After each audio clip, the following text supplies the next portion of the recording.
sino en general del sector y del mercado, que es un poco lo que queremos. Y la idea es que después de esta parte, que es mucho más técnica y mucho más del conocimiento del sector, podamos hacer una complementación, esta sí ya un poco más centrada en los aspectos de carácter jurídico a propósito de los asuntos que en este momento se discuten en la Corte Constitucional. Entonces iba a decir que por orden alfabético, pero tengo dos Alejandros empatados, entonces voy a empezar primero por Alejandro Lucio Chaustre. Alejandro es socio de la firma Óptima Consultores. Es un conocedor del sector financiero, estuvo mucho tiempo en el sector financiero con las principales firmas, particularmente de mercados estructurados. Fue director de la firma Derivex durante mucho tiempo y hoy en día es asesor de múltiples entidades de naturaleza pública y privada. Me olvido de las credenciales académicas, Alejo, pero pues digamos, es una persona absolutamente capacitada en este tema y que adicionalmente fue director de la agremiación de las energías renovables y nos puede explicar muy bien cómo se ha estructurado este tema. Luego tenemos a Alejandro Castañeda. Alejandro Castañeda es en la actualidad el director del gremio que se llama Acolgen, que agrupa fundamentalmente a los generadores térmicos, que son aquellos que generan gas con energía, con gas carbón y fuels, básicamente. Claro que no creo que existan hoy, pero digamos, esa es la agremiación en ese sentido. Alejandro participó en la Dirección Nacional de Planeación. Igualmente es un gran conocedor del mercado. Perdón, Alejo, de ANDEC, discúlpeme. Es director ejecutivo de ANDEC, perdóneme. Error fatal mío. Presento excusas.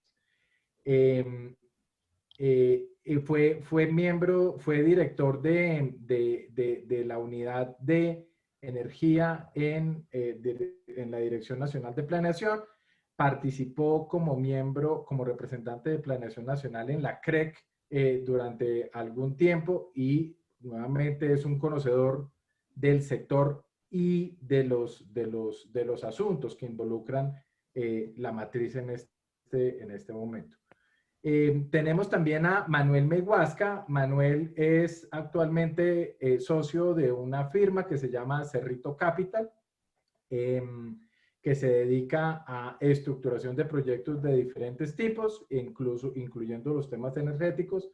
Manuel fue viceministro de Energía durante mucho tiempo, participó también en Planeación Nacional, es asesor de múltiples empresas y nuevamente es un gran conocedor. Yo creo que pocas veces uno puede reunir personas que puedan abordar un tema como esto de esta manera. Los saludo a todos y nuevamente, perdón, Claudia, por favor, introduces la Listo, Ángel. agremiación, discúlpame, por favor. No te preocupes. Bueno, en nombre de la Asociación Colombiana de Derecho a la Competencia, pues les damos la bienvenida a todos los participantes y a nuestros panelistas. Muchas gracias por aceptar la invitación. Agradecemos a DLA Piper Martínez Beltrán y Esguerra Asesores Jurídicos por el patrocinio permanente que le dan a la asociación. Como les estaba contando el doctor Ángel, pues tenemos a tres grandes conocedores del tema que estarán hoy en este panel y con la moderación del doctor Ángel Castañeda. Entonces, Ángel, te dejo para que empecemos el panel. Gracias, Claudia. Bueno, lo primero, vamos a abordar este tema, si les parece a ustedes, desde una perspectiva general inicialmente y luego vamos a llegar al tema particular. Y la primera pregunta que es muy importante de considerar es qué tan conveniente es la inclusión agresiva de las tecnologías renovables dentro de nuestra matriz energética. ¿Cómo ven ustedes, cómo se aproximan ustedes a ese problema específico o a ese tema específico? ¿Cuáles son los retos que ustedes ven ahí, considerando la matriz energética del país y la situación del país frente al cumplimiento de sus objetivos medioambientales? ¿Cómo ven ustedes? Yo no sé si, como dejé de último a Manuel en la presentación, si quieres, Manuel, ¿por qué no empiezas tú con el tema? Bueno, muy buenas tardes. ¿Ahí me escuchan bien? Perfecto. Bueno, muy buenas tardes. Muchas gracias, Ángel. Muchas gracias a la agremiación. Un saludo a los colegas panelistas. A ver, aquí en la pregunta tuya hay dos palabras importantes, conveniente y agresiva. ¿Qué tan conveniente es la entrada agresiva de las renovables? Yo creo que Colombia ha tenido una ventaja y es que entró tarde en el tema de las renovables. ¿Y por qué esto es ventaja? Primero porque estas energías entraron, su primera incursión, la generación 1.0 de estas energías, se hicieron en países europeos a través de subsidios muy fuertes, o sea, tanto subastas como dedicación en enfoque de generación a estas energías. Y eso costó, eso tuvo repercusiones. La crisis europea del 2008 fue muy fuerte y en España pues no sabían si darle la plata a la energía eólica o a los hospitales, porque esos eran decretos reales pues firmados por el rey diciendo cuánto le iban a pagar a estas energías en un momento. Y eso permitió pues que la curva de aprendizaje se diera en otros lugares. Y aquí en Colombia entraron también con unas condiciones particulares. No entraron, digamos, en la franca lid del mercado, sino que entraron primero con una distinción en la ley sobre unas ventajas tributarias que se en la 1715 y posteriormente se hizo un contrato muy diseñado a la oferta de las renovables, no diseñado a la necesidad de la demanda. Y eso, pues, uno ahí tiene mucho debate que hacer. Yo pienso que hay unas lecciones positivas sobre eso y hay unas lecciones también negativas. Pensaría uno que en Colombia, con la situación de la responsabilidad colombiana frente a los gases de efecto invernadero, que es nula, nula es nula. Los gases de efecto invernadero, si tienen una vida media entre, digamos, 50 o 100 años, en la atmósfera no se ve Colombia. Ahí se está viendo Estados Unidos, se ve Inglaterra, se ve Francia, se ve Alemania, se alcanza a ver Japón y ahora se ve China, se ve India, pero Colombia no se ve, ahí no tenemos nada que ver nosotros en la huella que hay. Entonces, digamos, no tenemos esa responsabilidad. Incursionar no es malo, pero lo que sí hay que ver es hasta dónde incursionamos teniendo en cuenta si eso no tiene unos efectos en los precios o en los costos finales que se le dan a la demanda. Entonces, en este primer momento, lo que se hizo fue una subasta muy acomodada hacia ellos. Ese primer momento hay mucho debate, pero es un quiebre de mercado. Hoy ya las renovables están entrando, están buscando sus contratos a raíz de ese quiebre que hubo, pues están, digamos, muchos promotores viendo el país. Entonces, lo que se hizo tiene unos efectos positivos en que se rompió, digamos, un velo que había en donde las renovables no era parte de nuestra matriz. El hecho es que eso sería muy bueno reflexionar en que si debemos o no repetirlo. Y si ya rompimos ese velo, ya vimos unos precios bastante competitivos frente a todas las otras tecnologías, pues ahí el tema es que creo que tenemos suficiente fuerza para decir la franca lid debe aplicar para todos. Entonces, en ese sentido, digamos, lo que se hizo debería tener esa reflexión, pienso yo. Y hasta ahí lo dejo para escuchar a los colegas. Estás en mute, Ángel. Gracias, Manuel. Alejo, Alejo Castañeda, me toca con apellidos. Alejandro Castañeda, ¿usted qué piensa? Pues ¿Cómo Ángel, la mire, ve? varias cosas. Yo creo que concuerdo con Manuel en que Colombia entró tarde y digamos que esa senda en la cual lo que uno ve de las renovables es que su costo, digamos, de incorporación o costo pues de de inversión en la tecnología, pues nos cogió ya tarde en la curva. Entonces, pues no tuvimos que sufrir como sufrieron otros países dando esos subsidios y dando esta cantidad de incentivos, pues porque obviamente nosotros tenemos un mercado y debería ser lo suficientemente competitivo. Y en la medida en que esos costos, digamos, de inversión comenzaron a bajar, pues obviamente se comenzó a discutir cada vez más el tema. Como decía Manuel, importante resaltar la ley 1715, que fue la que tuvo, digamos, todos los incentivos desde el punto de vista tributario. Y ahí, digamos, recordar que ese camino que recorrió esa ley tuvo una discusión bastante importante. Y acuérdense ustedes que el primer borrador de ese proyecto de ley, o las primeras discusiones que tuvo ese proyecto de ley, buscaban básicamente hacer algo como lo que estaba haciendo España. Dar un subsidio, un feed-in tariff, que básicamente es dar una tarifa así esté o no esté, y siempre darle la tarifa, pagarle una tarifa quieta a esa tecnología por unos años definidos en el tiempo y darle una prioridad en el despacho. Digamos que afortunadamente en ese momento el gobierno en cabeza de la UME dio una discusión con los ponentes de esa ley y se cambió un poco el mecanismo y se dijo, mire, en lugar de distorsionar el mercado, más bien hagamos lo otro, hagamos que sea cada vez más competitivo el lado del CAPEX, el lado de la inversión, y que entre cuando tenga que entrar bajo esa sombrilla, digámoslo así. Entonces, digamos que hasta ahí, digamos que el discurso era coherente. Digamos que donde comienza a torcerse un poco el tema es cuando el gobierno, a finales del gobierno pasado, comienzan a tratar de cargarse unos atributos adicionales a las fuentes no convencionales renovables de energía, tratando de justificar un mecanismo diferente a los mecanismos de mercado. Y uno entiende que cada tecnología tiene sus fortalezas y sus debilidades.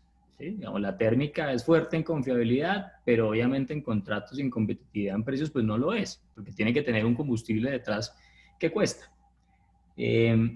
Por el otro lado, en el otro lado de la ecuación están las renovables, donde digamos sabe uno que no son muy confiables, que son fuentes que son intermitentes, pero que en el hecho ya de comenzar a vender en contratos de energía, pues sí tiene una fortaleza bien importante.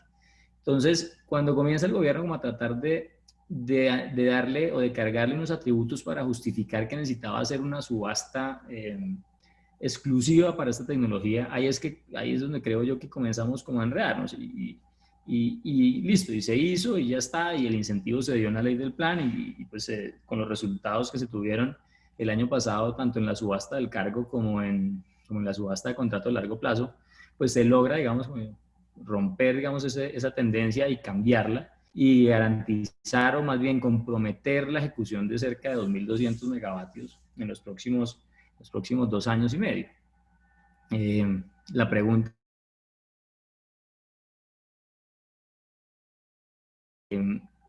pero claramente sí hay un cambio desde nuestro punto de vista, sí hay un cambio en la forma como el mercado permitió la entrada y participación de otras fuentes. Digamos, y más que la forma era tratar de forzar la entrada y obligar a alguien a comprar algo. Ahí es donde creo que no cierra mucho. Si efectivamente yo soy fuerte en un atributo y es ser competitivo desde el punto de vista de contratos, pues yo podría hacerlo. Y es lo que está pasando hoy en día con muchos de los proyectos que no estuvieron en esa subasta, sino que están buscando sus cierres porque se dieron cuenta que son capaces de ser competitivos en el día a día del mercado de contratos de sector eléctrico. Entonces hasta ahí lo dejaría yo. Muchas gracias, Alejandro. Alejandro Lucio está en mute. ¿Usted qué piensa, Alejo, ahora desde el punto de vista de las renovables? ¿Cómo ves el tema? Sí, Ángel, recuérdeme el término que usó para abrir la pregunta. La inclusión de las renovables, ¿cómo fue? ¿Forzada? ¿Cómo es que decía el término? Digamos, ¿qué tan agresivo debería ser la señal para entrar en este sentido? Y es plantear, básicamente es el nivel de intervención que yo necesito para implementarlo. No estoy calificando per se si lo que se hizo fue agresivo o no, sino qué tan agresivo deberíamos ser considerando las renovables para incorporarlas al mercado.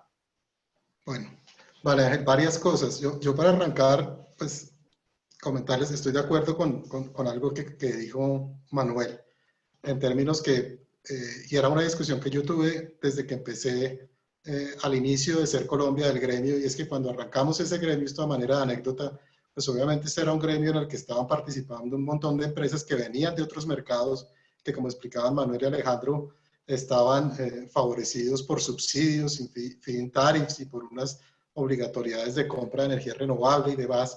Y por supuesto que la perspectiva de todos esos inversionistas era que ese modelo se replicara en Colombia. Y ese fue uno de mis retos más grandes, porque yo siempre dije, mire, si la discusión para la inclusión de renovables en Colombia se centra en el tema ambiental, se pierde. Y se pierde precisamente por lo que comentaba Manuel. Digamos, ni el sector de generación en Colombia es un sector que emita, ni el país como tal es un gran aportante en términos de emisión de gases de efecto invernadero. Y siempre les dije, mire, aquí tenemos que enfocar la discusión en un tema de competitividad.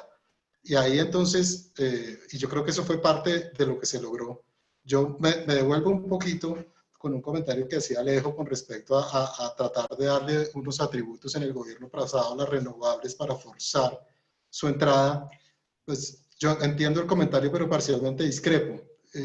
Una de las cosas que se trató de hacer inicialmente, o así lo entendí yo, a finales del gobierno pasado, fue reconociendo que las renovables, digamos, que buscan un ingreso de largo plazo, no lo iban a encontrar en el mercado colombiano, básicamente porque los contratos en Colombia, por varios aspectos, de hecho algunos de carácter regulatorio, no se negocian en Colombia a los plazos que necesitan las renovables para financiarse, y que el mecanismo de financiación de largo plazo que hay en Colombia para promover la expansión de generación, que es el cargo por confiabilidad, pues no le casa a estas tecnologías, porque como decía Alejo, pues no es un atributo de las tecnologías.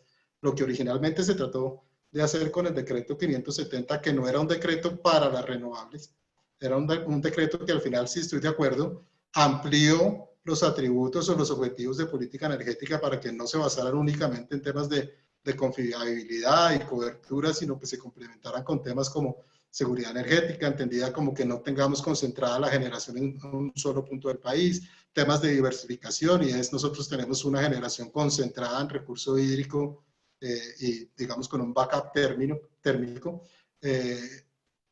y digamos también con un objetivo adicional del cumplimiento de los objetivos de desarrollo sostenible, pero digamos que eso era parte de esa definición de política energética, que a mí no me parece que dejara de ser neutral, simplemente estaba buscando de alguna manera promover y equiparar un poco el terreno. Habiendo dicho eso, recordar que inicialmente, y fue parte de la frustración, probablemente la primera subasta que se hizo renovables que no funcionó bien, acá se trataba de promover la contratación de largo plazo, no la contratación de renovables, era una contrata a largo plazo para proyectos nuevos. Eso sí, se restringió la participación de contaminantes, que eso es debatible, y estoy de acuerdo con Alejandro, y es lo que yo siempre dije en la asociación, es, si ustedes, señores inversionistas, me dicen a mí como director ejecutivo que podemos defender el argumento de que somos competitivos si tenemos contratos de largo plazo, deberíamos estar en capacidad de competir con todos, carbón o gas o hidro o el que sea. Ese es el mundo ideal. Yo me hubiera movido en ese mundo, porque lo que se buscaba era promover la contratación de largo plazo, que en Colombia no existía. Entonces, ante el fracaso de la primera subasta, se hacen unos ajustes ya de este gobierno en el que ya se especifica y se pone el punto y dice, aquí vamos a hacer un mecanismo de expansión para renovables, se llamó la subasta de renovables, dejó de ser la subasta de contratación de largo plazo, y se quitaron un pocotón de criterios que, digamos, tenía el mecanismo anterior, que privilegiaba ahí como unas tecnologías más que otras, pero que daba la sensación de neutralidad. Aquí sí ya se habló específicamente de renovables. Y lo que se hizo fue, para no correr el riesgo de que esta subasta nos salga mal otra vez, tenemos que garantizar que la demanda compre. Y yo creo que la discusión está más ahí, porque yo creo que para todos es claro. Esta mañana en el foro de Andega, Alejandro, comentaban, digamos, en defensa del mecanismo de cargo por confiabilidad, que comparto en términos generales. Decían, mira, acá hay un problema, la confiabilidad la tenemos, los térmicos la dan, tenemos un problema de déficit de contratos. Maravilloso. Esa es la característica que aportan las renovables al mercado, contratos. Entonces, al final, para concluir, En esta última subasta se forzó la participación de la demanda, que es donde está el debate, yo creo, Ángel, y para donde estamos enfocando pues la discusión. Y eso, digamos, probablemente no es ideal en mecanismos de mercado. Adicionalmente, se hizo explícito que era una subasta para renovables, que es debatible también, porque hubiera podido ser una cosa un poco más neutral. Pero por último, lo que quiero decir es que mi sensación es que ese forzar a través del Plan Nacional de Desarrollo, esa obligatoriedad de compra de la demanda, que además no es materializable desde el punto de vista regulatorio, y ahora vuelvo a eso, yo sí tengo la sensación que se hizo para esta subasta.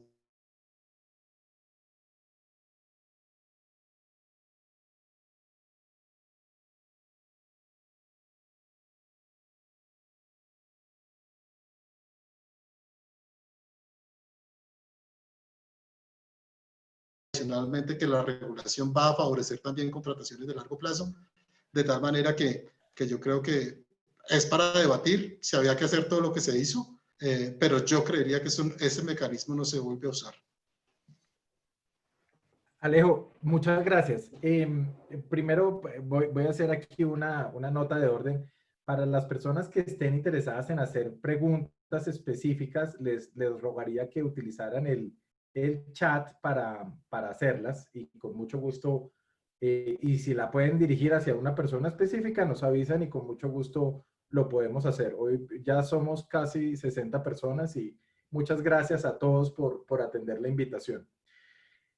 Yo quisiera, y antes digamos, cerrar con esta partecita, y es para ilustración del público en general. Acordémonos que la Asociación Colombiana de Derecho a la Competencia es una asociación fundamentalmente de personas involucradas en el derecho de los mercados y que lo que buscan es analizar los mercados. Y cada mercado tiene una particularidad específica.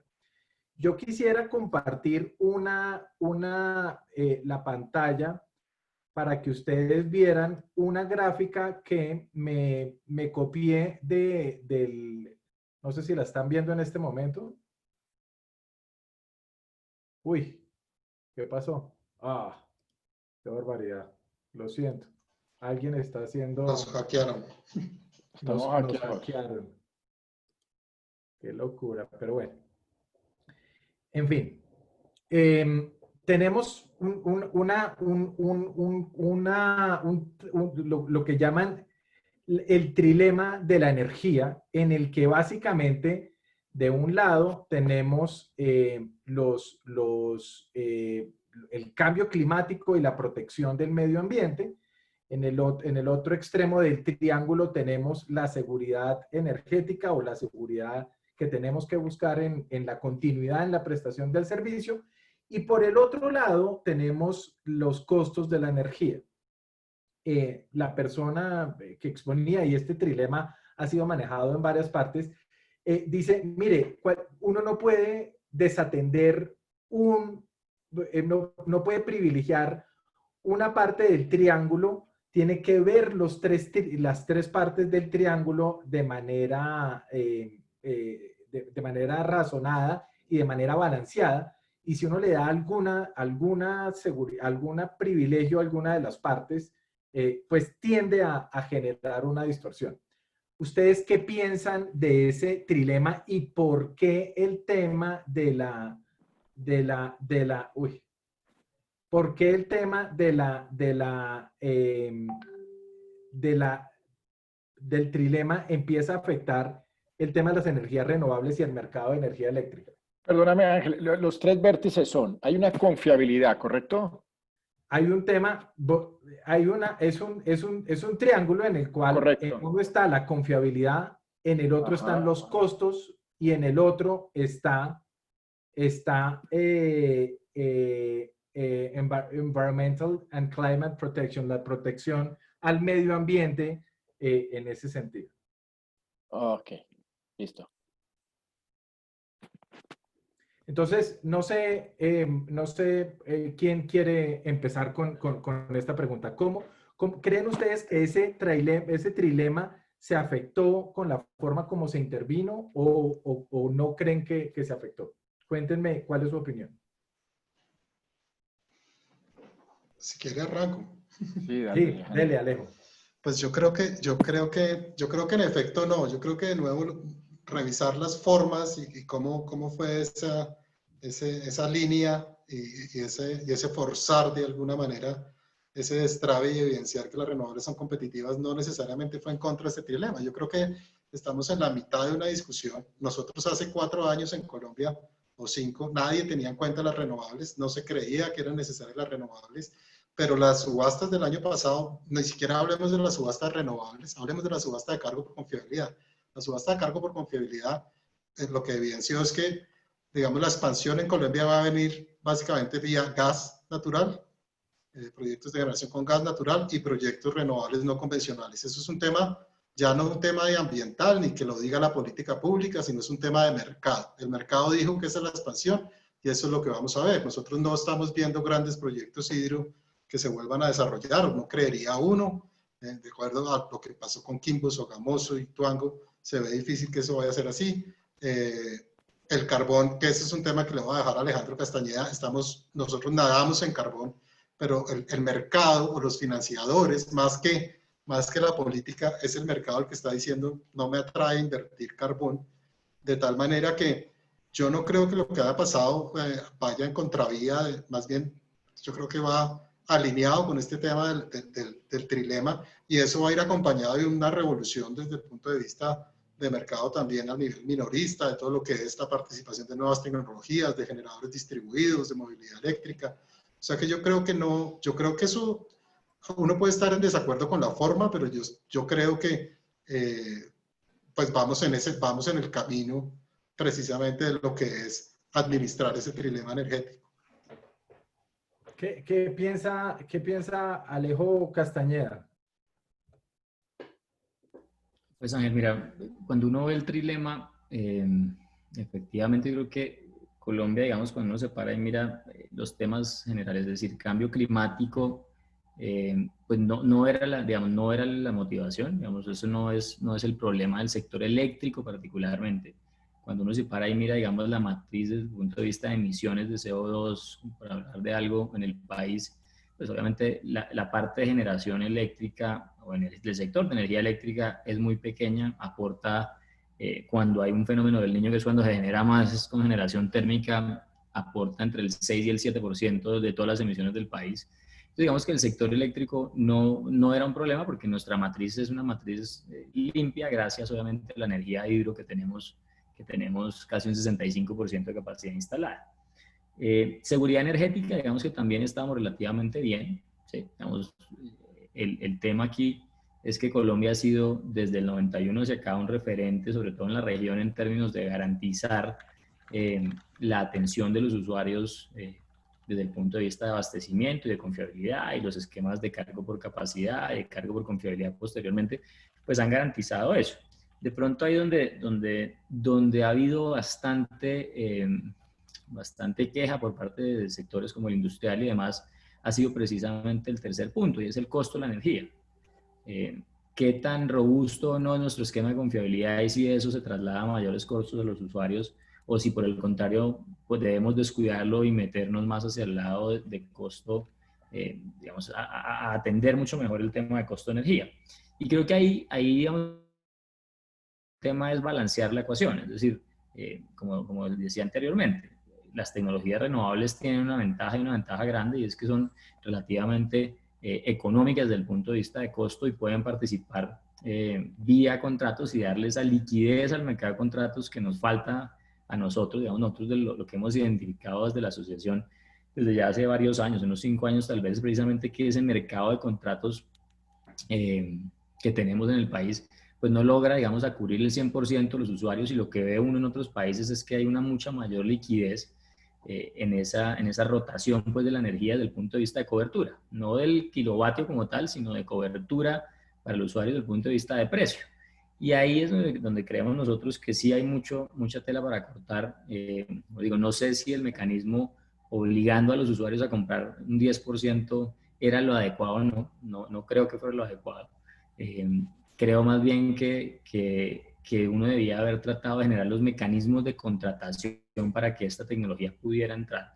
Y era algo que mencionaba Alejandro Lucio ahorita, es decir, si uno tiene esquemas de contratación lo suficientemente atractivos para esta tecnología, pues va entrando y entra en la medida de sus posibilidades y va capturando obviamente esa base de necesidad que es tener contratos de largo plazo. Yo creo que, digamos que lo que da, digamos, y lo que brinda esa incorporación de renovables en este trilema nuestro es precisamente ese punto de costo de la energía. Y creo que ahí hay un espacio, como les digo, para mejorar hacia adelante, no solamente con la incorporación de renovables, sino la transformación del sector desde el punto de vista de funcionamiento del mercado como tal, que es otra cosa, que eso se está mirando en la misión de transformación, pero que en última lo que uno busca es darle liquidez y profundidad a este mercado eléctrico para que tengamos mucho más alternativas a la hora de una contratación. A ver, entonces voy a tratar de un poco de mirar de traducir un poco el tema. Entonces, tenemos claro que la matriz energética nuestra es una matriz energética relativamente sana, porque generamos el 70% de nuestra energía fundamentalmente a través de fuentes hidráulicas, que son fuentes renovables. Y son fuentes renovables básicamente porque lo que utilizamos es el movimiento del agua, no agotamos el agua. Tenemos otras fuentes que son las fuentes térmicas, que sí tienen unos costos variables altos porque tienen que comprar el gas o el combustible que utilicen para poder participar en el mercado. Y llegan las fuentes renovables de energía, que solar, eólica y otras que pudieran entrar, y estas tienen una ventaja frente a las demás en la medida en que los costos de generación, los costos variables, el costo marginal, pues es relativamente cero, es cero, muy cercano al cero en función de precisamente lo que determina eso. Eso les da una competitividad en el mercado y en ese sentido pudieran participar en el mercado de contratos. Entiendo de la intervención que hace Alejandro Lucio, y es que los contratos a 10 años, pues los contratos a 10 años, que son los que más o menos necesitan estas empresas, no son típicos dentro del mercado, nadie se coloca a 10 años, y en ese sentido había un problema más regulatorio asociado al mercado de contratos en el sector de energía, que a tratar de ver si estas eran o no competitivas dentro de este tipo de mercado. Yo no sé, Manuel, ¿tú qué piensas de estos temas? A ver, sobre el trilema. Si vemos el trilema tiene unas cosas muy particulares y veamos el trilema y miremos la particularidad colombiana. Colombia es un país que no se parece a ningún otro y eso que oímos tanto es verdad. No nos parecemos a ningún otro, somos un país raro. Entonces, en cuanto a confiabilidad, además del tema, nosotros tenemos un reto y es por la condición hidrotérmica colombiana o el ciclo hídrico colombiano. ¿Sí? Un ciclo en donde aprovechamos la riqueza de las montañas y del agua, formamos una matriz relativamente limpia que tiene mucho dependiente, 65-70% de instalación de agua, pero con unos ciclos inciertos de cuándo va a venir las sequías, cuánto duran las sequías y cada vez más vemos unos niveles de aportes hidrológicos menores a la media. Cada vez que vamos viendo los años, los últimos 20 años es un porcentaje, los últimos 10 es más alto, los últimos 7 es más alto, los últimos 5 son más altos, estas frecuencias en donde estamos viendo aportes menores a la media. Entonces, cada vez estamos teniendo cambios en el clima que estresan más esa condición que tenemos y la hace que tengamos que tener una confiabilidad observando eso. Y esa confiabilidad tiene un choque cultural también. Nosotros somos obsesivos con el tema del Niño porque sufrimos un apagón en los 90 y eso nos marca a todos los que lo vivimos y todos los que estamos en este sector y alcanzamos a pasar por esa época. Entonces, políticamente Colombia tiene una expresión que no es explícita, pero todos los días la sentimos. No nos podemos apagar. Cueste lo que cueste. Y ojo que ese cueste lo que cueste es tremendo. Ese cueste lo que cueste es muy fuerte porque económicamente uno sí se puede apagar. Uno puede ser mejor apagarse porque los costos de tener la energía pueden ser muy altos, pero en Colombia eso no se permite. Entonces la confiabilidad tiene que ser muy alta por la tradición, por el reto hidrológico, por el fantasma cultural que tenemos. Esa confiabilidad, ese atributo de ese trípode o ese triángulo que vos describiste hace un rato, La fortaleza para ese atributo la tiene un dinosaurio muerto ardiendo. Los fósiles.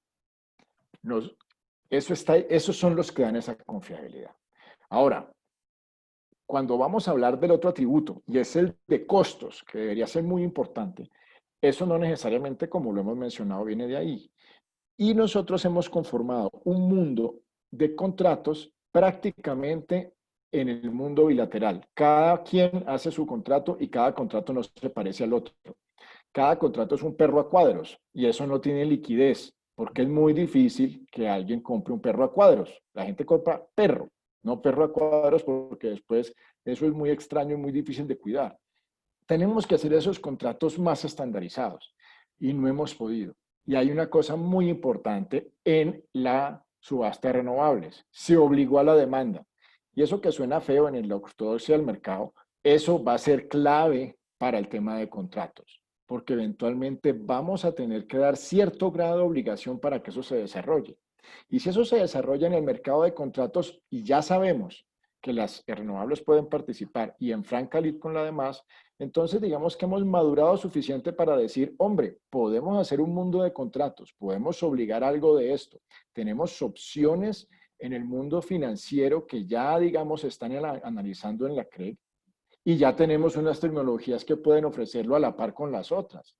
Entonces nos falta muy poco para desarrollar ese mundo de contratos y ahí sí podemos conformar un mundo en donde la confiabilidad y esa obsesión que tenemos vaya por el mercado de confiabilidad, que es lo que hemos elaborado con el cargo, y tenemos nuestro mundo contractual 15 años, que es algo que generalmente no le gusta ni a la oferta ni a la demanda. Eso es algo que hemos ido madurando y ahora tenemos algo de eso, pero sigue siendo un animal escaso.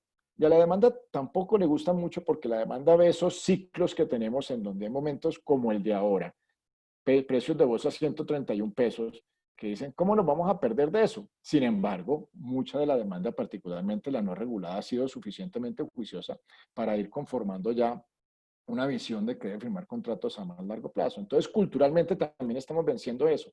Falta el mecanismo. Creo que no nos falta mucho y creo que es por ahí. Ahora, la última vértice del trípode, que es el medio ambiente, yo diría que esto va a sonar fuerte. El sector de energía eléctrica, creo que lo dijo Alejandro Lucio, el sector de energía eléctrica no debiese ser la prioridad en el tema ambiental. Lo que pasa es que institucionalmente este sector es muy juicioso y podemos lograr cosas relativamente bien por la institucionalidad que tenemos, por las reglas que tenemos y porque en un grado leve de incentivo las cosas suceden. Pero el mayor aportante de gases de efecto invernadero en Colombia no es ni cerca el sector eléctrico, es el uso de suelos. Eso está en las vacas, en los suelos, en la deforestación, etcétera. Pero la institucionalidad ya, el manejo de allá, pues es muy diferente al nuestro. Entonces, eso sería como el resumen que te hago de este trípode, en los cuales creo que nos falta mucho para que esto funcione mucho mejor. Ahora, hay algo que no está en el trípode y que lo hace un cuadrado, en la antropología. Es la expresión social frecuente y exaltada contra cualquier proyecto de infraestructura en este país. Y eso tenemos que resolverlo y no lo hemos resuelto.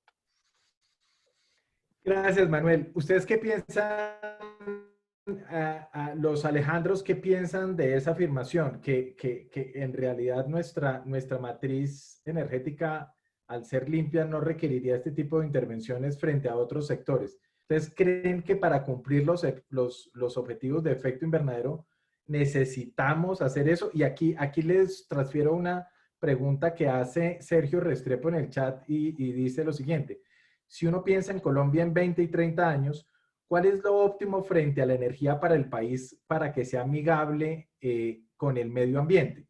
Y termino mi pregunta diciendo lo siguiente. Esta mañana el presidente de ANDEC nos decía que el tema de Hidroituango era tan importante que si era exitoso, como todo Colombia está esperando que sea exitoso, lograríamos cumplir todas nuestras metas para el año 2030, mucho antes que países mucho más desarrollados. ¿Qué piensan ustedes, Alejandros, de eso? No sé, Alejandro Castañeda, si quiere empezar con esa respuesta. Ángel, mira, efectivamente, Ituango digamos que se vuelve un factor importante en el tema, Y es como lo decía Manuel, es decir, el sector nuestro no es el driver fundamental en el tema agregado Colombia desde el punto de vista de emisiones. Entonces, cuando uno va y mira con qué se construyó la línea base pues, de crecimiento de emisiones, pues obviamente nosotros cuando emitimos en el sector eléctrico y pesamos un poco es cuando estamos en el niño, pero si no estamos en niño, las emisiones nuestras pesan en el agregado Colombia en el 4%, no pesa más porque la generación térmica no se usa. Si se genera el 15%, que es básicamente por el tema de restricciones con gas o con carbón, es mucho. Es decir, estamos ahí cuando hay buena hidrología. El tema es cuando no hay buena hidrología. Entonces, cuando uno se paraba y miraba los escenarios base que se construyeron en el año 2014, sobre los cuales se participó en la COP21 y los compromisos, recordemos que los compromisos se hicieron o más bien, Colombia se comprometió a una reducción del 20% de sus emisiones frente a una línea base. Pero ese 20% no depende, digamos, lo que hizo Colombia fue sectorizarlo en ese mismo 20%.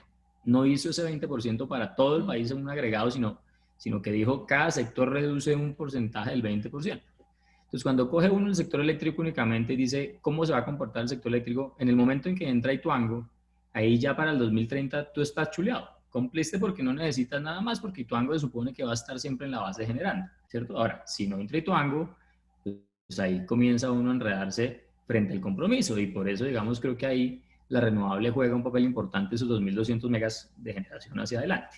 Entonces aquí el punto es ese. Creo que desde el punto de vista de compromiso sector, hoy en día estamos al otro lado. Así haya niños, así haya niño, siempre y cuando Ituango está. Vuelvo, digo lo mismo. Y como les digo, todo dependerá del momento en el que entre, que esperamos todo sea antes de 2030, porque cuando nos miden nuevamente es en el 2030. Ahí nos hacen un check o no check frente al compromiso del 20%. Entonces, ahí sí, digamos, la renovable jugaría un papel importante en caso de que Ituango tenga problemas, que esperamos todos que no sea así. Alejo, Lucio, ¿qué piensa? Ángel, yo insisto, digamos, yo creo que me devuelvo 4 años en el tiempo con el tema de mis discusiones en Ser Colombia.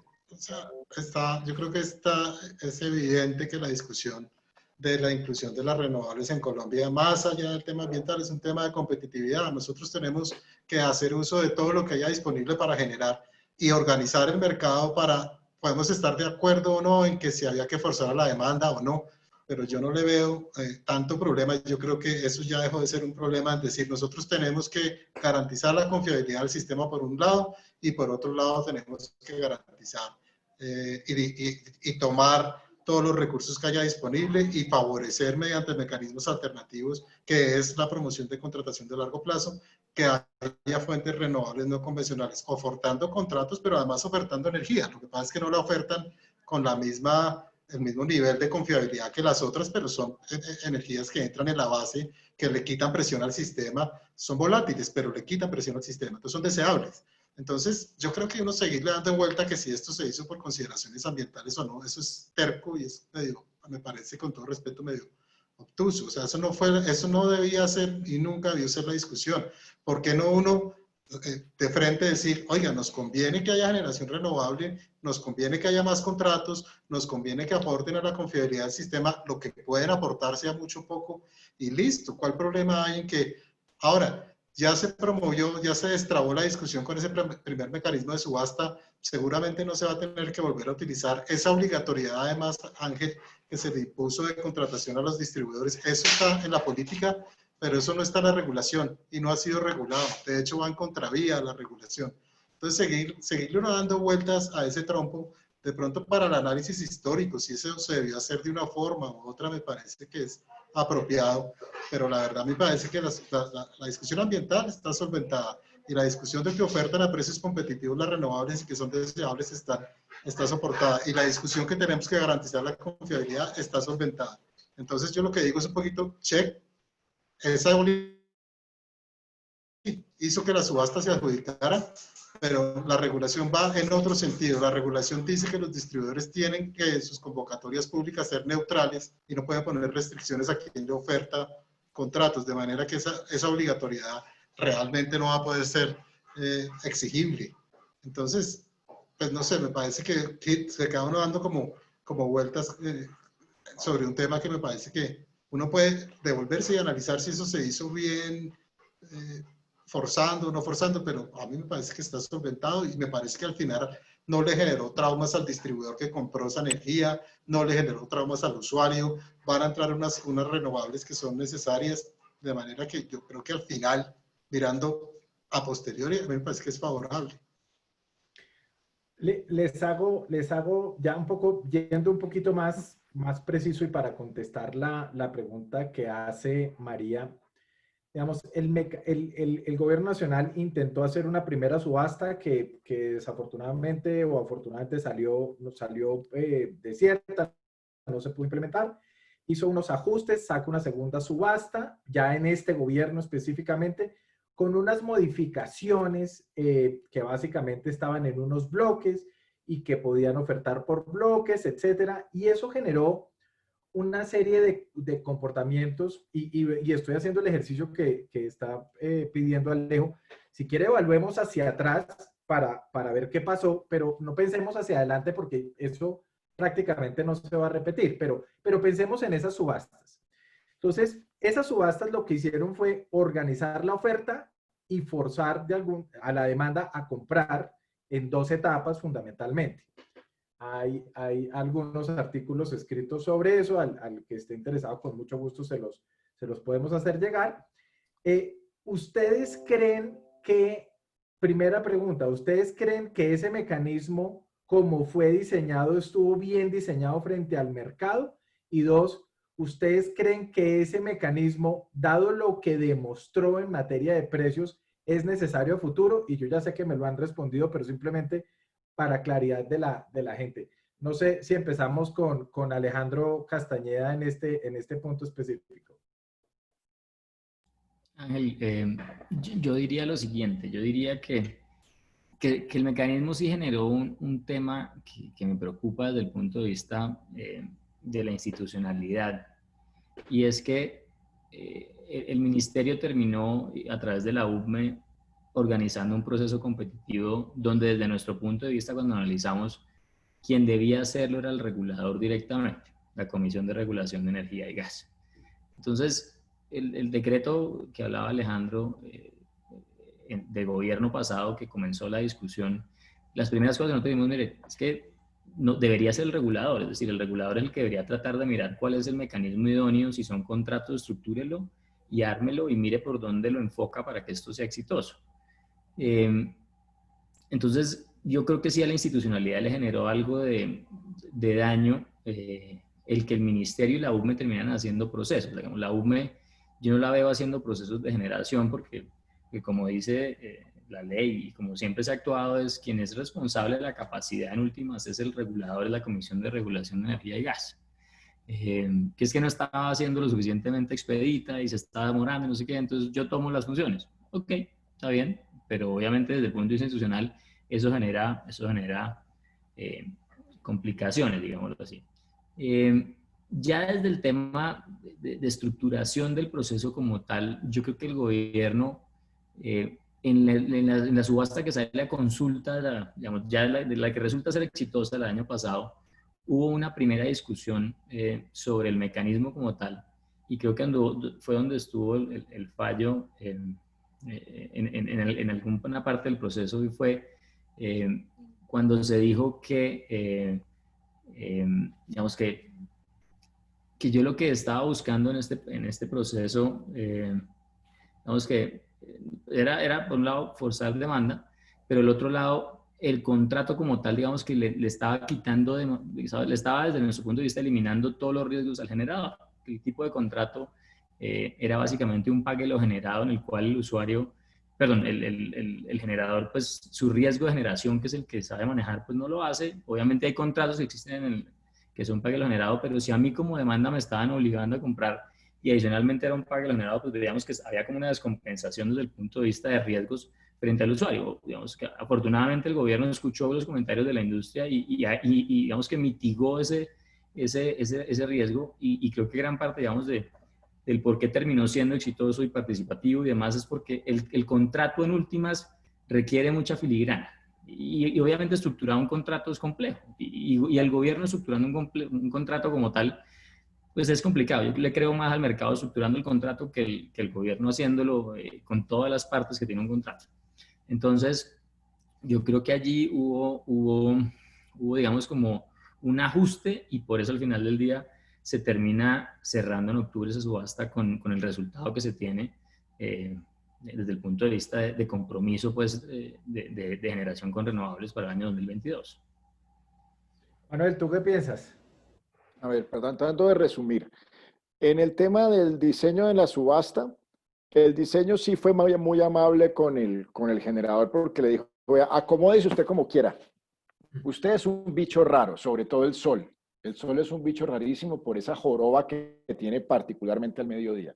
Entonces la subasta dijo, vamos a quebrar esto en 3 bloques para que el bloque 2, que es el del sol, pueda acomodarse. Entonces estamos acomodando el recurso más que la demanda. Y el ritmo circadiano de la demanda colombiana es el ritmo circadiano de nosotros, de los que estamos aquí hablando, no es de las industrias, que eso quiere decir que es un país poco industrializado. Entonces la demanda comienza pequeña porque nos levantamos, sube un poquito porque desayunamos, después vamos a trabajar, sube al mediodía y después cuando estamos viendo Pasión de Gavilanes, que lo estamos viendo a dar, todo el mundo, ese es el pico de la demanda. Pero cuando estamos viendo Pasión de Gavilanes no hay sol. Entonces se quebró la demanda, se quebró los segmentos de demanda en 3 bloques y se dijo, acomódense como quieran, señores oferta, hagan todas las ofertas que quieran y optimicemos. Y usted demanda si le va a tocar comprar así, le toca comprar joroba. Y eso pasó. Se compró un pedazo en el bloque 1, en el bloque 2 un pedazo grande, en el bloque 3 no tanto. Pero lo que sí es interesante es que tenemos en este momento un contrato por bloques que no teníamos. Eso quebró culturalmente el tema contractual. Y eso yo creo que es importante. Es decir, podemos recoger estas experiencias y estamos muy cerca ahora que a través de un mecanismo que se hizo para quebrar un velo, que creo yo que no debería repetirse tal y como se hizo, ocasiona la demanda para observar esos bloques y ansias de la oferta para ofrecer buenos precios. Necesitamos, es muy poco, necesitamos unos contratos un poco estandarizados. No hacer miren lo que pasa en este país. Este país, un contrato de estos tipos, sobre todo en infraestructura, sobre todo cuando los hace el gobierno, tienen 1000 problemas y podemos ver todo lo que se ha hecho en transporte, lo contencioso que es el transporte. Ángel debe conocer esto perfectamente. Porque se hacen a través de contratos, porque nada te cierra con el mercado, porque construir infraestructura en Colombia es brutalmente costoso porque hay que atravesar montañas. Nosotros en el sector eléctrico hemos hecho 3 rutas del sol en transporte, sin un contrato, con poquitos abogados, ¿sí?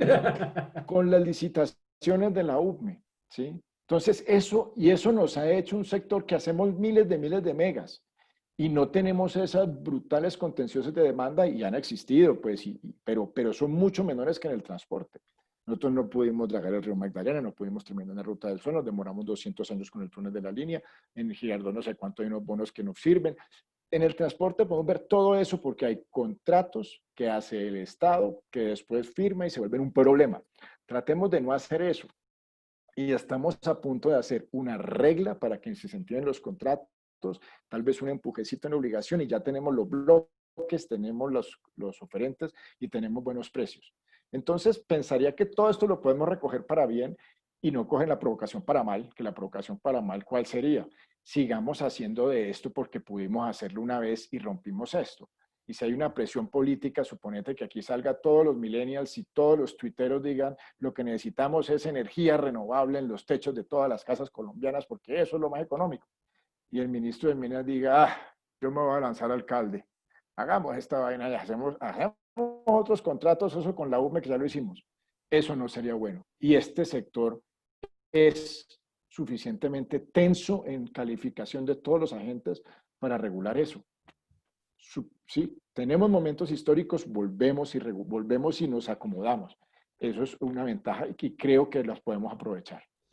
Alejandro Lucio, entonces considerando, porque además tú ya contestaste esta pregunta, pero considerando las intervenciones de Alejandro Castañeda y de Manuel, uno podría concluir que uno debería es migrar hacia una medida regulatoria que organice o mejor, que cree, porque no hay, que organice el mercado de los contratos para que todas las tecnologías pudieran entrar tomando las enseñanzas de lo que aprendimos de las subastas y mirando cómo se conecta, cómo hacemos para conectar la demanda a esa estructura organizada de contratos? ¿Eso pudiera ser una solución? Hola Ángel. Esa es la solución y eso sí existe. Hay una resolución de la CREC que yo les decía también en mi época de ser a mis afiliados, que lo más revolucionario del sector en los últimos 20 años no había sido la famosa subasta de renovables. Todo el mundo enfocado en esa discusión. Yo les decía, lo más importante que ha pasado la resolución 114, que lo que busca es solventar esos problemas de traslado a la tarifa que hacían que en Colombia no se pudiera contratar a largo plazo y permitir que el mercado mismo desarrolle mecanismos de comercialización tipo bolsa, tipo exchange, que promuevan plazos de 1 a 20 años y demás, que al final, Ángel, fue lo que logró la subasta. Como decía Manuel, la subasta fue el primer mecanismo de la 114, con sus particularidades de política, estamos de acuerdo, pero al final la subasta evidenció muchas cosas que son relevantes. Para la demanda que se puede contratar a largo plazo, para el regulador que contratar a largo plazo puede, en un mecanismo competitivo, puede redundar en un traslado eficiente a la tarifa del usuario final, que era otra preocupación del regulador que era clave. Eso se evidenció, no hay problema por ese lado. Y más importante aún para el desarrollador de renovables que venía con su esquema de PPA con feed-in tariff del mercado internacional pidiendo contratos obligados en dólares, pague lo generado, como decía Alejandro Castañeda. A raíz de la subasta, ese desarrollador también se dio cuenta que él puede tomar riesgo horario en el mercado colombiano y es lo que está haciendo ahora en la contratación bilateral. Entonces se desmitificaron un montón de cosas y la 114, para responder a Ángel, eso ya existe. ¿Qué pasa? Que esos mecanismos se han demorado en ser aprobados, se han demorado en ser, digamos, reglamentados, pero yo le digo que a la vuelta de unos 6 meses, máximo un año, tanto el mecanismo promovido por Derivex como el mecanismo promovido por la Bolsa Mercantil, que son al final mecanismos de mercado de contratación que promueven la liquidez y diferentes tipos de contratos, solares, como decía Manuel, solares, no solares, bloques de un año, de un mes, de 20 años, pues eso es lo que se necesitaba y hay que decir que toda esta discusión de la subasta sí sirvió para evidenciar que eso funciona bien. Les hago una pregunta que uno con una pregunta que nos hace María, que no sé cuál es el apellido, pero que es muy interesante y es la siguiente. Uno de los argumentos que se ha expresado dentro de las discusiones frente a la medida es que el mercado eléctrico tiene una barrera de entrada y es que no garantiza contratos. O sea, no garantiza ningún tipo de contrato. Y es el argumento que se expresa. Esa per se, dicen, es una barrera de entrada. La pregunta es, ¿cómo ha hecho el sector para expandirse en los últimos 20 años? Y les hago esta pregunta más para la audiencia y para que la expliquemos claramente. Y es, ¿cómo ha hecho el país para, sin contratos, poder expandir nuevas unidades de generación como Hidroituango, como las nuevas plantas térmicas que se han hecho y las que se están construyendo en este momento? ¿Cuál es el nexo de esto con el cargo por confiabilidad? Yo no sé, Manuel, si tú quieres empezar con la respuesta en este punto. Entonces, el problema de construir expansión en el sector eléctrico, y no solamente en Colombia, yo pienso que en todo el mundo, básicamente es que las plantas se demoran bastante en construir, las plantas requieren unos precios, digamos, fijos para que se puedan financiar con los bancos y con los diferentes aportantes de capital. Y digamos, ellas requieren el vals. Entonces, ellas requieren el vals de la tranquilidad de que alguien les pague por un plazo largo, un precio fijo que les cubra sus costos de capital y después los costos variables los deben resolver en el mercado. ¿Qué es lo que pasa en un mercado como el colombiano? El mercado colombiano es frenético porque los precios son muy volátiles porque dependemos del clima. Entonces no hay vals, hay champeta.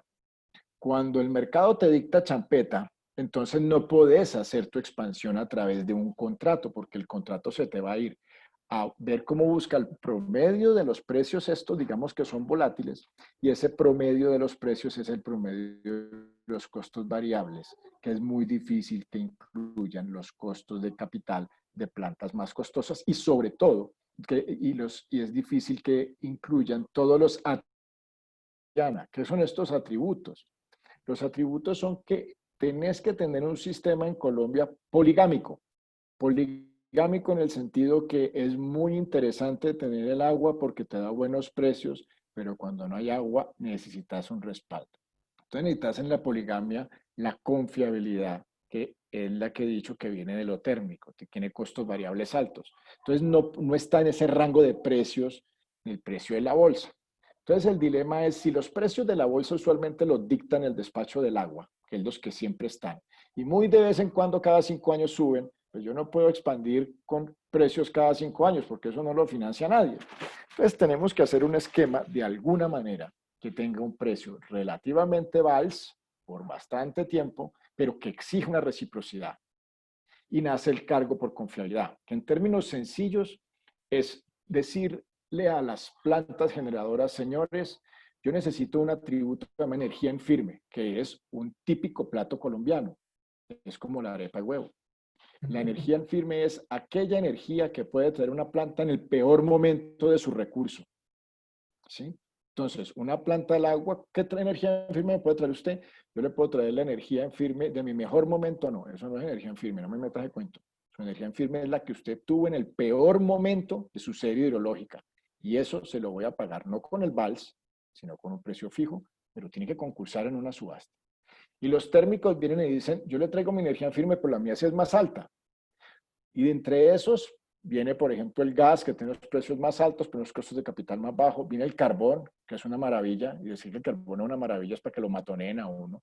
Pero el carbón tiene la firmeza, tiene los costos variables altos. Participan todos y los que puedan traer energía en firme a un precio más bajo, esos son los que quedan asignados en la subasta. Entonces, y ese precio que asignen ellos, que básicamente reconoce el capital y algunos costos de mantenimiento, se fija y es un precio que tenemos todos en la bolsa como un piso. En la bolsa tenemos un piso de 60 pesos que nos cubre confiabilidad. Ahí no estamos pagando energía, confiabilidad. Entonces, es cierto, no tenemos contratos de esos que se firman, que hay muchos abogados que los discuten. Tenemos la magia en que la regla, lo que creó fue este incentivo. Para que el precio esté dentro del precio de bolsa, lo pagamos todos. Se mete a la bolsa y después se distribuye a los que tienen el producto de confiabilidad sin mucho abogado, solo la regulación. Ahora, ¿qué tiene que traer esta planta? Nosotros todos le pagamos esa confiabilidad cada mes, pero la planta tiene que estar lista porque tiene unas obligaciones de energía en firme, otro plato típico colombiano. Y cuando yo la llame, y ese llamar no es caprichoso, ese llamar depende del precio. Cuando superamos un precio que llama el precio de escasez, comenzamos a decir, señores, la energía, la energía, la energía. Y si usted no me la da, le tengo que ir a conseguirla a precios muy altos porque nosotros demanda pagamos solamente un precio. Porque ya la estamos Manuel, pagando. Sí, señor. pero en ese esquema del cargo por confiabilidad, que es el mecanismo que tú señalas muy bien para la expansión, pueden participar todas las tecnologías, incluyendo las renovables. ¿Tú crees que las renovables son incompatibles con el mecanismo actual? Lo que pasa es que no? sí pueden participar, pero la confiabilidad de una renovable, como, ojo, el juicio que se hace a la energía en firme es el peor momento del recurso de la planta, no el peor momento del país. Entonces, a cada uno, es como si a cada uno de nosotros nos midieran a las 5 de la mañana recién levantados y lavando los dientes y despeinados. El peor momento de cada uno. Y eso es muy riguroso, es bien estricto, porque no es el peor momento cuando no haya agua, porque en el peor momento cuando no haya agua puede que el sol sí haya mucho. Entonces, ahí hubiera una más confiabilidad del sol. Pero lo medimos con tal rigor que esa confiabilidad que pueden dar las plantas renovables es menor porque es un recurso caprichoso, ¿sí? Es un recurso que depende del clima y depende de la energía solar. Por lo tanto, se le remunera muy poco de confiabilidad y las plantas dicen, hombre, yo en este sistema puedo entrar, pero me remunera muy poco y no me alcanza. Entonces necesito algo especial. Una especialidad sería darle más confiabilidad, pero ojo, la confiabilidad es un bien de todos y no podemos estar siendo muy flexibles en esto. Entonces se hizo este primer momento de unos contratos especiales. Como usted no trae este atributo, véngase un atributo que yo lo voy a dejar que usted lo exponga en un bar solo para usted. el bar de renovables. Y en el bar de renovables, usted me expone sus atributos y hace su striptease y ponga su precio. Pero en ese striptease ya nos dimos cuenta que esos precios son buenos, que no traen confiabilidad, pero precios muy buenos. Entonces, tal como dice Alejandro, o dicen los Alejandros, si hacemos un esquema de un bar más grande, o un bar igual de grande, pero no solamente para renovables, sino para todos que participen, en un esquema de contratos que se está en este momento puliendo en lo que Alejandro dice que es la resolución 114. Resolución 114 la cree lo que dice, si lo tiene, tráigalo, como decía el programa de Pacheco hace muchos años. Si usted tiene un esquema que pueda traer, que sea, usted está vigilado por la super, que es neutro, que tiene información, que pueda dar las garantías, muéstremelo a mí, cree que yo la verdad como regulador no pude en 15 años hacerlo. Tráigalo, muéstremelo y si yo se lo apruebo, ahí puede transar la gente que quiera transar y lo puede llevar a la tarifa. Entonces, eso ya creo que tenemos suficientes elementos para que suceda eso y para que todos participen ahí. Y eso no es, y ahí participan todos los que quieren ofrecer energía y confiabilidad. La seguimos haciendo con el esquema del cargo, que le podemos hacer algunos ajustes, pero yo pienso que el cargo funciona muy bien para lo que se hizo y para lo que no se hizo hay que hacer otras cosas. Alejandro Castañeda, te hago una pregunta. ¿Tú crees que, como dice Manuel, si ampliamos el bar, el bar que da contratos de largo plazo, como el que le dieron a las renovables, ¿tú crees que a ese bar pudieran entrar los agentes térmicos, estarían en capacidad de entrar para complementar esos productos de la falta digamos, la falta de confiabilidad de las renovables con las térmicas? Y otra pregunta aquí, ¿no será el momento de partir el producto de energía entre energía y potencia como existe en otros países para lograr ese objetivo? ¿Qué piensas? Mira, frente a la primera, el bar, yo creo que es mejor un bar abierto. Un open bar siempre es mejor. Uno paga la entrada y después mira adentro qué se toma. Y creo que en últimas ahí funciona el tema bien también para el usuario. Es decir, entre más competencia haya en ese bar, entre más barmans tenga uno para que le vendan un buen cóctel, pues creo que es mejor para el usuario final. Porque va a querer mirar, bueno, ¿y cuánto me está dando este señor por el lado renovables? ¿Cómo me está ofreciendo este señor de carbón? ¿Cómo me está ofreciendo este señor que puede haber conseguido un gas en sitio a muy buen precio y es capaz de ser competitivo? Es decir, incluso el mismo hidro que es capaz de ser competitivo per se en este mercado. Entonces yo creo que sí, digamos, en últimas, el beneficiado de tener múltiple oferta, y en la medida en que yo tenga un mecanismo semi-estandarizado, que es esto que están participando o que están, como decía Manuel, si lo tiene, tráigalo, en este esquema en el que está metida la bolsa mercantil y Derivex, yo creo que ahí soluciona uno gran parte de la ecuación, porque es que el problema con el cargo por confiabilidad no es, digamos, no es que le trate de remunerar a alguien por algo que no tiene o no, sino que cada quien en su lado. Es decir, como decía en un comienzo, si yo soy un renovable, yo sé que por el lado del cargo me van a dar un ingreso muy chiquito porque yo soy variable, pero yo sé que en el lado de contratos puedo tener una tranquilidad de poder vender y competir y colocar una energía que me haga ese cierre financiero y que me lo permita tener ese cierre financiero para poder entrar al mercado y participar con el producto ideal, pues, y ser competitivo. En cuanto al tema de energía y potencia, no sé si el tema es volver a potencia o no.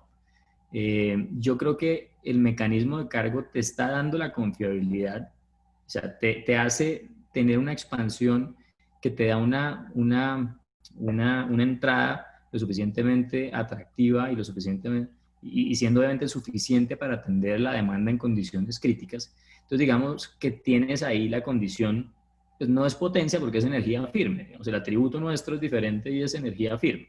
Entonces, yo creo que hoy en día ya lo tienen separado.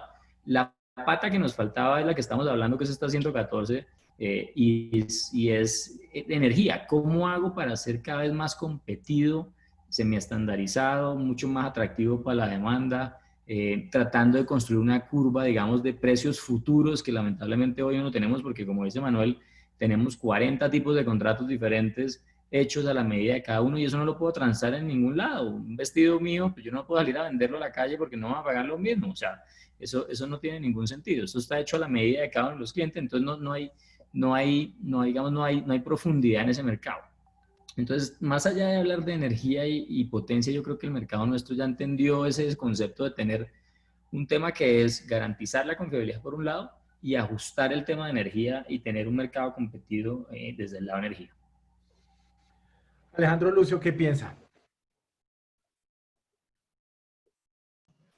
Yo pienso que esa convivencia es la deseable, es lo que nos faltaba. Volvemos al tema del bar. Usted entra al bar y usted en el bar sabe que ahí va a haber Club Colombia y sabe que va a haber Águila. Hay unos productos que son como muy estándar, pero de pronto en el bar también hay un ladito en el que le dicen, mire, aquí hay una cerveza premium belga, bien rica. Esa tiene un premium y tiene un costo diferente, pero usted verá si la compra. Todo este tema de los bloques horarios, todo este tema de la estandarización de contratos, entonces le da vida, por ejemplo, al térmico. Fíjese una cosa, el térmico hoy en día no ofrece contratos, pero resulta que hay un renovable que, como decía Manuel, solo vende contratos en el bloque solar, por ejemplo.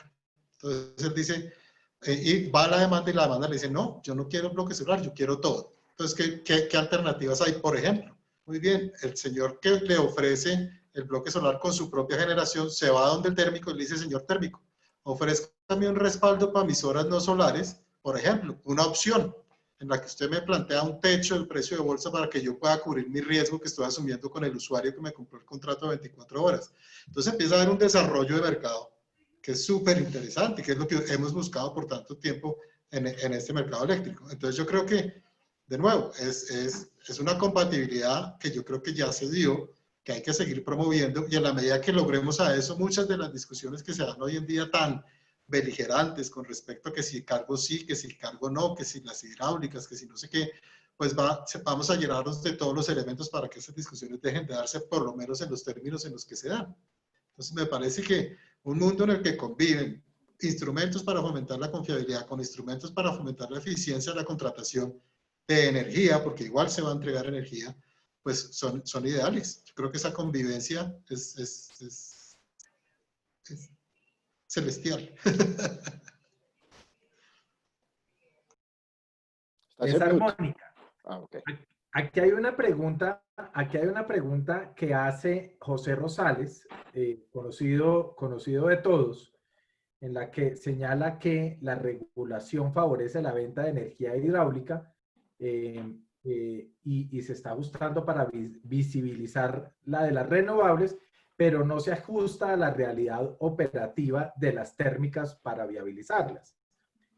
Los agentes térmicos, de alguna manera, están señalando, para complementar lo que está diciendo José Rosales ahí, están señalando que las variaciones que generan las renovables, que es una característica de las renovables, por lo que hemos dicho aquí muchas veces, implica que las plantas tengan que subir y bajar en la misma manera para hacer ese respaldo de la manera como se requiere, por lo menos desde el punto de vista técnico.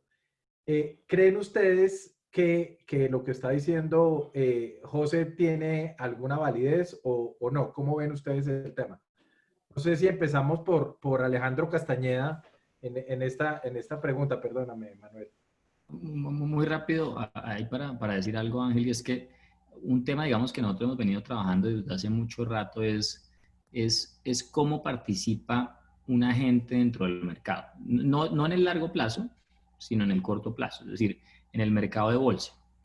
Y fíjate que nosotros nos quedamos en una forma de operar nuestro mercado de corto plazo del año 95-96 y ha tenido muy poquitos ajustes ese mecanismo de corto plazo. Y tal vez esa flexibilidad que se habla, digamos, del lado, por ejemplo, de las renovables, al térmico también le funcionaría. Es decir, cuando uno mira mercados que son más térmicos, como los mercados en Estados Unidos, por ejemplo, un PJM, uno ve que el térmico tiene posibilidad de ofrecer su producto de muchas formas. Es decir, yo puedo ofrecerte base, yo sé si puedo decirte operar en mínimo, puedo decirte yo te oferto por bloques si me despachas 24 horas, si me despachas 7 horas. Es decir, te puedo armar un portafolio de mi producto que cuando optimizas eso, todo el mundo está ganando. Pero es muy duro, digamos, para un térmico hoy, en un mercado a corto plazo en el cual tú disparas tu oferta a las 8 de la mañana del día anterior, estar pensando cómo vas a operar 24 horas después, de 16 a 40 horas después. Igual para el renovable. O sea, eso es una cosa bien, bien compleja. Entonces creo que cuando José se refiere a que esto está diseñado más para unos que para otros, yo creo que es eso. Es decir, este mercado requiere tal flexibilidad que las puntas que son tanto el térmico como el renovable, en una esquina y en otra, puedan participar de una mejor manera y hacer ese despacho mucho más efectivo. Una vez yo mitigue y logre tener, digamos, como una flexibilidad que me logre mitigar riesgos, esa mitigación de riesgos se traduce en menores precios, menores costos y obviamente en estructuraciones de contratos de largo plazo, porque yo sé que ya no estoy amarrado en el corto plazo, en el día a día, a estar en un sí o no, prendido o apagado. ¿Sí me explico? Entonces, yo creo que el corto plazo también es necesario mirarlo y por eso, digamos, dentro de la misión de transformación está ese foco allí y la CREC lo entendió después de muchos años de tener esta discusión. Que nosotros comenzamos a hablar de este tema de la flexibilidad en el corto plazo en el año 2014 y pues ya finalmente la CREC el año pasado logra romper y sacar una discusión pues a ponerla sobre la mesa todo el tema del corto plazo. Entonces, lo veo desde ese punto de vista. Manuel, ¿tú qué piensas? Yo creo que entonces al bar le falta una cosa, y es lo que dice Alejo, el happy hour. ¿Cómo funciona hoy? Y lo decía Alejandro, yo hoy a las 8 de la mañana, vamos a poner la caricatura. La caricatura es el eólico. Yo me tengo que, si soy una planta grande, tengo que ver cuánta energía voy a ofrecer al otro día y cuánto voy a cobrar por esa energía a las 8 de la mañana, de un día antes. El margen para que yo me equivoque sobre lo que va a pasar en el viento al otro día es tremendo. Claro. Y por el otro lado, entonces, el térmico tiene que ver cómo ajusta también en esa misma restricción. Si el happy hour permite que haya una flexibilidad en el corto plazo, que cada quien haga una promesa parcial. Yo prometo que voy a generar eso allá, pero después, ya cuando se me acerca el momento de la generación y miro el viento, digo, no, yo me salgo aquí. Y por otro lado, el térmico dice, tranquilo, papá, que yo lo cubro, porque tengo un producto que se llama yo cubro el viento si se me sale. Ahora, si hay muchísimo renovable, eso puede tener problemas, porque llega un punto en que es intermitente y tenemos que tener un gran respaldo térmico para ese momento, digamos, grave. Entonces ahí, por eso es que la poligamia tiene que ser de alguna manera equilibrada. Pero es cierto lo que dice Alejandro, el happy hour es importante. Ese momento de poder resolver en el corto plazo, ahí es donde, digamos, ya tendríamos todo el marco completo, con el bar abierto, con la oferta de contratos, con que cada quien ofrezca los productos que quiera para resolver la vida al usuario o al mismo generador que tiene que incumplir su promesa porque no tuvo el recurso. Y pienso que no estamos tan lejos de eso por la tradición y digamos el tiempo que llevamos en esta discusión. Sí. Alejandro Lucio, ¿tú crees que si uno pudiera, si uno sacara, supongamos que de las 114 se hayan presentado varias propuestas, incluso la CREC puede aceptar más de una propuesta, es válido, y sale el tema del contrato, de los contratos, a partir de esa estructura se requerirían intervenciones adicionales del regulador y esas intervenciones del regulador frente al modelo de contratos que estamos hablando para hacer ese bar más abierto, con múltiples productos, o esa es la única intervención que se requeriría y se desarrollaría solita y los agentes se desarrollan solos. Esto lo digo ¿por qué? Porque el Estado tiene que hacer una evaluación de cuál es el nivel de intervención que va a hacer, qué intervención se requiere y cuál es el nivel de intervención. Y si esto es posible que lo desarrollen los mercados solitos para ver si la intervención genera un valor agregado o no, mayor beneficio. ¿Cómo lo ve usted que está metido en el tema de particular de la 114? Yo lo que creo es que no se necesita más intervención regulatoria, lo que se necesita es fortalecer la supervisión, ¿verdad? Entonces, acá va a haber unos mercados que van a estar actuando. Ustedes simplemente imagínense cómo funciona el mercado bursátil, los bonos, en fin. Usted lo que necesita es fortalecer, tener un supervisor muy robusto, de tal manera que se pueda, dada que estos son mecanismos que van a proveer información y que van a estar disponibles en términos de cómo se está transando, cuáles son los precios, cuáles son las actuaciones de los agentes que van a participar allá. Más que intervenciones regulatorias, lo que usted debe garantizar es que usted tiene una supervisión robusta para que si alguien se está portando mal, pues eso se pueda evidenciar. El administrador del mecanismo pueda levantar la mano y decir, mira, yo estoy viendo algo acá raro, y que entre el supervisor, que es el encargado de ver los comportamientos de los agentes en los mercados y haga su trabajo. Entonces no creo que sea un tema de mayor intervención regulatoria. Creo que es lo que busca la 114, como decía Manuel. Venga, tráigame usted lo que trae, lo que puede ofrecer. Yo reviso que cumpla con unos principios y unos criterios para traslado a la tarifa y con eso estamos ok. De ahí para adelante es un tema de supervisión. Entonces viene una pregunta súper importante que tiene que ver con una pregunta que hace Arsenio Torres en el chat, muy interesante, y es, si nos vamos a ese esquema de mercado, ¿cuál es el impacto, por ejemplo, que tendrían los niveles de concentración que actualmente tenemos en el mercado? ¿Será que se requieren reglas de intervención para que los agentes integrados verticalmente obren de otra manera? ¿O será que los agentes que tienen múltiples plantas tengan que obrar de otra manera? ¿Qué piensa de eso, Alejo Castañeda? Pues Ángel, fíjate que no hace mucho, creo que hace un año y medio más o menos con Sumatoria hicimos un análisis sobre el tema precisamente de concentración a la luz, digamos, de qué es mejor evaluar, ¿sí? Hoy en día nuestra evaluación se hace, si tienes, digamos, si tienes capacidad de influir en el mercado o no, es básicamente sobre energía firme. Y esa es solamente la pata que yo estoy mirando, ¿cierto?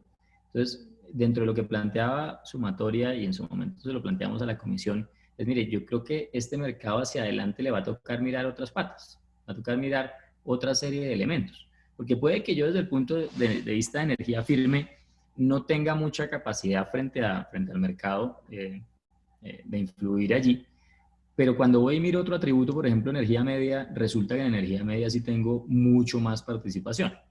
Entonces, puede que un criterio sea una combinación de elementos, puede que un criterio sea energía firme. Es decir, tengo que mirar muy bien qué es lo que voy a mirar, digamos, cuál es el driver que me lleva a ser analizado, cuál es ese elemento que quiero analizar y que quiero determinar para ver efectivamente si hay o no hay una concentración y hay un poder en el mercado. Eso lo hicimos, digamos, a la luz de cuando la CREC hizo el análisis de la subasta inicial de contratos de largo plazo, que fue, digamos, la fallida del año anterior. Y Sumatoria decía eso, de pronto ya no es más un tema de energía firme, de pronto es un tema más de mirar energía media y sobre eso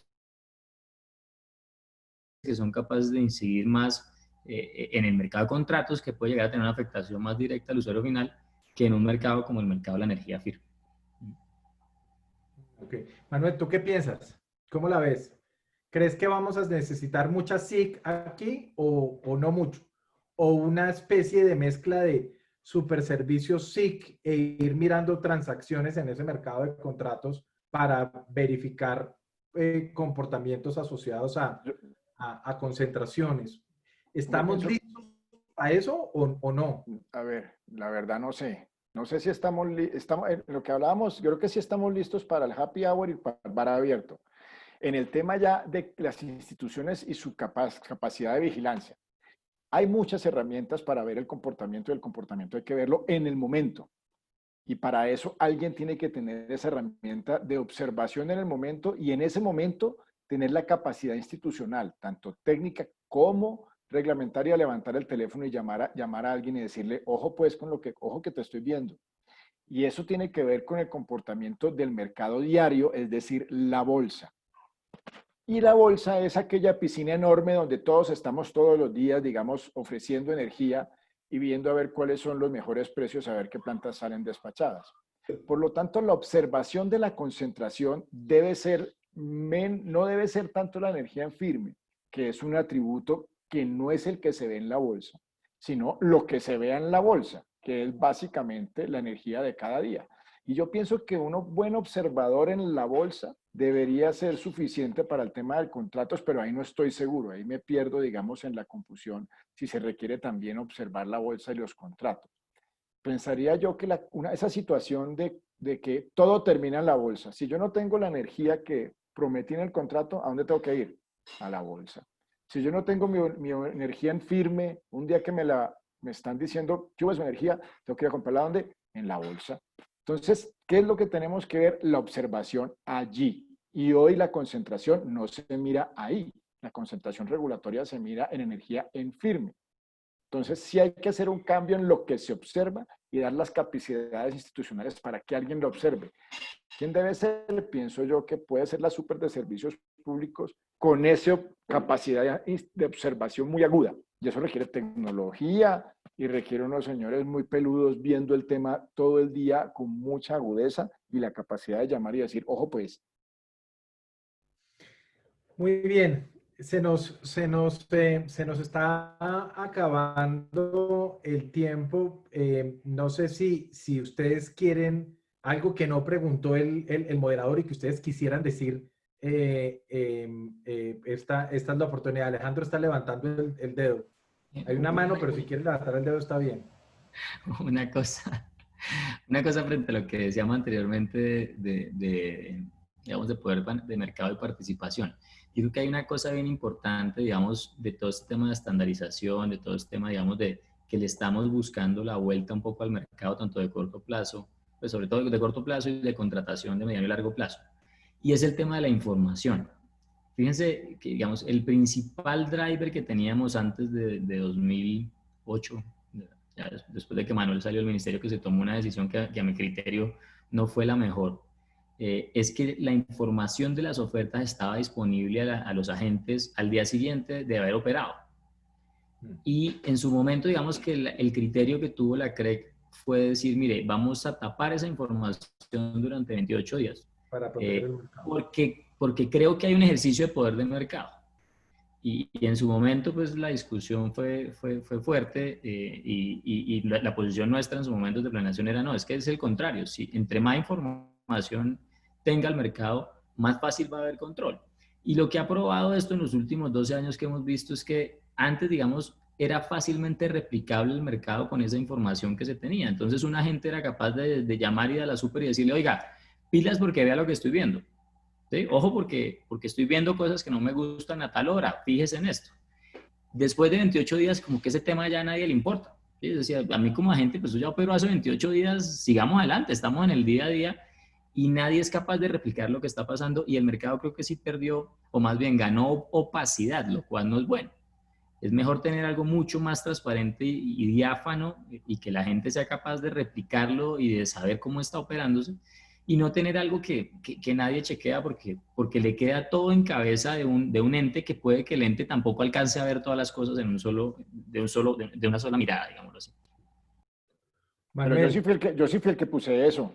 O sea, yo no me había ido. ¿No alcanzaste a hacer, sí? Sí. ¿Alcanzamos a estar los dos ahí? Pues muy mal. Eso es culpa mía. Eso es culpa mía. Quería darte el beneficio de la duda.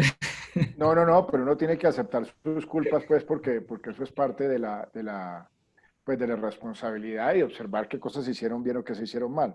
Pienso que por qué se hizo es porque cuando vos ves un juego repetido, muchas veces, si puedes ver a todos los jugadores, vos predecís.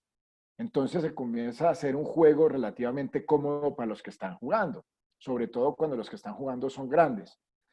Entonces, por eso se hizo. Ahora, vamos a traer aquí, este es el ángel hablando, vamos a traer al diablo. Entonces el diablo viene y dice, pero lo que hiciste fue un mercado opaco y ahorita ¿cómo se vigila? ¿Y cuál pienso yo que puede ser una solución? Pues que sí se miren las ofertas, que se miren de una manera más anónima, es decir, estas son las ofertas que hay, no necesariamente saber quién está ofertando cada cual, que hay una dinámica y los computadores pueden hacer esa cosa, ver si es el mismo o no oferente y cómo está jugando y que el observador pueda verlo, el supervisor. Eso es lo que yo creo. Ahora, es como raro pues también poner una regla que a los 28 días todo el mundo pueda saber, pero pienso que se puede, en este momento sí podemos llegar a una mitad sobre eso. El juego repetido con los mismos agentes por 20 años, todo el mundo conociéndose, viendo todos los días, creo que hace que la gente se acomode, conoce qué hacer, se vuelve predecible. Ahora, un juego donde entre ya en los recursos renovables, que son diferentes, que juegan en la base, es un juego, es diferente a lo que estamos viendo hoy, puede haber unas modificaciones a eso, de acuerdo. Pero yo creo que todos estamos de acuerdo. La regulación existe básicamente para poner reglas que corrijan las fallas del mercado. Y si se estaban presentando fallas del mercado y esa era una medida, era posible. Lo que no pareciera tan lógico es que la medida se haya vuelto permanente, ¿no? Porque se dio con unas circunstancias y yo sí creo que hay que hacer una continua reevaluación de esas reglas que limitan la naturalidad de los mercados para ver cómo se pudiera hacer más transparente, pero tampoco tan transparente para darle información a la competencia de cómo se va a conformar y poder hacer ni siquiera ponerse de acuerdo, sino hacer están prohibidos, pero que se pudieran hacer básicamente tratando de predecir el comportamiento, sobre todo en ciertos mercados, en ciertos nodos donde los agentes se conocen demasiado bien y saben exactamente cómo van a salir. Creo que ahí hay un punto medio y el regulador sí debería mirar eso. Yo no sé, Alejandro, Lucio, ¿qué opinión tienes en ese tema? Estás en mute.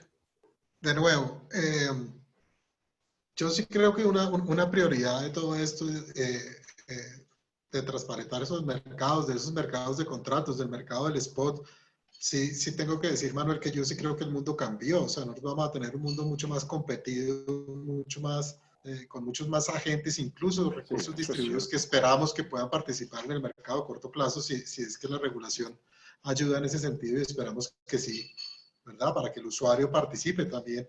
De tal manera que ahí vamos a tener un mercado mucho más competitivo, y yo sí creo que esa supervisión tampoco implicaría una cosa así como tan la estás imaginando, Manuel. De pronto, yo no veo al supervisor financiero con un centro de monitoreo de las transacciones financieras en línea, pero sí cuenta con una información clara, oportuna de qué está pasando en el mercado. Entonces yo creo que en términos generales, yo sí creo que una prioridad del mercado hacia adelante es fortalecer la supervisión, y eso va a hacer que la intervención regulatoria sea menos. Oye, te quedaste en mute. Alejandro, se te fue. Te quedaste en mute, Alejandro. Me muteó el host, me dice aquí. Ah, sí. Ángel me quiso... Ángel. No, yo no fui. Miren mis manos aquí. Yo Es una tampoco. intervención regulatoria. O el hacker que estaba hace un rato por ahí dando vueltas. Sí, no, yo creo que en la medida que se robustezca la supervisión, el regulador tiene que meterse menos a tapar huecos y a tapar parches para tratar de corregir los comportamientos del mercado. Ya hay una resolución 080 que es bien interesante en términos de los comportamientos de los agentes, de tal manera que entre menos se meta el regulador a definir cómo debe ser el mercado, sino que el mercado lo haga, pero se comporte bien y haya un supervisor robusto. Yo creo que eso es la forma de que las cosas se deben desarrollar. Si yo fuera gobierno, yo le metería todo lo posible a fortalecer el supervisor, tener un supervisor del mercado eléctrico, yo no sé si de servicios públicos o no, o un área muy robusta en términos de la unidad de monitoreo de mercados, que es lo que creo que incluso Manuel y colegas suyos propusieron en la misión de transformación. Yo creo que eso sería una prioridad 1A de este sistema en donde estamos ahorita, con más competitividad, más agentes, más productos. Creo que esa debería ser la dirección. Muy bien.